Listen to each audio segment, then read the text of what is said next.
हमारे समाज में व्याप्त एक कुरीति जो अपने पांव बहुत पसार चुकी है और ये सभी धर्मों के अंतर्गत है। सभी जितनी भी धर्म हैं सभी में अलग अलग जातियां जो हैं वो विराजमान हो गई हैं और फिर जो इन जातिगत व्यवस्था है जो हमारे समाज में, चूँकि जिनका आधार कभी कुछ और हुआ करता था, ब्राह्मण क्षत्रिय वैश्य शूद्र और उनके कार्यों के आधार पर, लेकिन आज के जो हमारा परिप्रेक्ष्य के में देखें हम तो ये जिसको राजनीतिक क्षेत्र कहा जाता है, इसमें इसकी तथाकथित बहुत आवश्यकता पड़ती है, जिसका आधार ही राजनीति, जिसका आधार ही जातिगत है। और जातिगत व्यवस्था क्योंकि राजनीतिक है तो चूँकि एक चीज़ और मैं बता दूं आपको, ये जो राष्ट्र के हित में या अहित में जो भी चीज़ें लागू होती हैं वो राजनीतिक क्षेत्र ही तय करता है कि हमारे राष्ट्र में, देश में, समाज में क्या क्या चीज़ें लागू की जाएंगी, कौन से नियम बदले जाएंगे, कौन से नियम हटाए जाएंगे। तो ये जातिगत व्यवस्था के आधार पर राजनीतिक व्यवस्था और राजनीतिक हमारे राष्ट्र पर, यानी लौटकर जो परेशान या प्रसन्न जो होगा वो सीधा सीधा असर व्यक्तिगत ही पड़ेगा, एक एक व्यक्ति पर पड़ेगा। तो इसके आधार बदलना चाहिए। और हमारे प्रारंभ में बहुत सारे संत इस तरह के हैं जिन्होंने हमेशा से जातिगत व्यवस्था का विरोध किया है और इसमें बदलाव होना आवश्यक है। इसका आधार जो है वो आर्थिक दृष्टि से हो तो बहुत अच्छा है। खैर,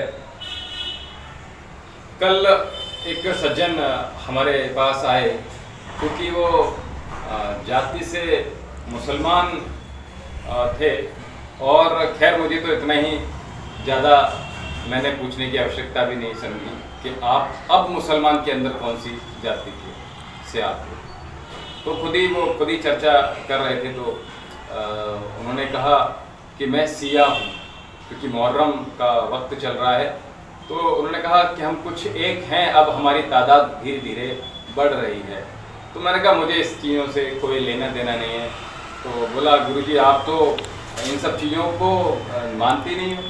मैंने कहा इन सब का आधार केवल राजनीतिक है, इनसे हम लोगों का कोई लेना देना है नहीं। क्योंकि ज्ञान की अगर हम बात करते हैं तो ज्ञान सभी मनुष्यों में उच्चतम कोटि का सभी में बराबर होना चाहिए, लेकिन हमने उसको जितना तोड़ मरोड़ दिया, ज्ञान को, जातिगत को हमने श्रेष्ठ कर दिया और ज्ञान को नीचा कर दिया।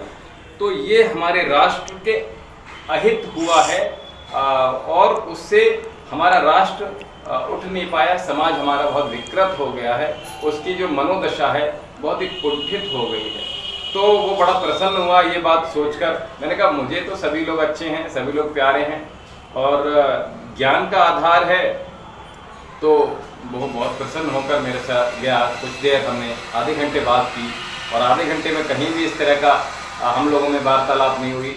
ना तो उसको पता थी कि वो मुसलमान है या सिया है और ना हमें पता थी। केवल जो आध्यात्मिक चर्चा थी या कोई भी बात थी वो सारी ज्ञान के आधार पर हो रही थी। क्योंकि तो वो बड़ा प्रसन्न होकर और नमन कर कर गया तो मुझे बड़ा प्रसन्नता हुई। यानी आज भी कुछ लोग इस तरह के हैं जो नहीं चाहते कि इस तरह की व्यवस्था और ज़्यादा दोषपूर्ण हो जाए। उनका जो मतलब है वो केवल ज्ञान के आधार हो तो अच्छा है। और हमारा जो स्वास्थ्य है, हमारे जो व्यक्ति हैं, जो लोग हैं, वो ज़्यादा उठें ऊपर, जिनकी चेतना है वो ज़्यादा ऊपर उठे। हमारे संत भी, मैंने कहा था कि लगातार इन चीज़ों का, जाति का भी विरोध किया, जिसमें कबीर ने हमेशा ही कहा, क्योंकि उनका जन्म ही इस तरह का था, बड़ा ही असमंजस की स्थितियों से था कि वे हिंदू थे, मुसलमान थे, जबकि उनको सारे लोग ही पूजते थे, सारे लोग बराबर मात्रा में उनको नमन करते थे। तो उन्होंने बड़ा सुंदर उस समय एक दोहा लिखा, क्या जाति न पूछो साधु, जाति न पूछो साधु की, पूछ लीजिए ज्ञान। जाति न पूछो साधु की, पूछ लीजिए ज्ञान।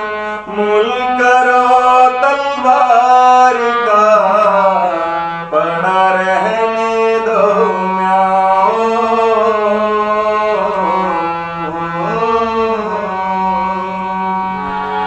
तो तलवार जो मेन चीज है उसका मूल होना चाहिए। जिसमें तलवार पड़ी है उसका मूल, उसका खोल का कोई मूल नहीं होता, ये कबीर ने कहा। और ये मैं आह्वान करता हूँ इस समाज से कि जो है ज्ञान को ऊपर की तरफ रखे और जातियों को थोड़ा सा हे दृष्टि से देख लो तो अच्छी बात रहेगी। ओम शांति।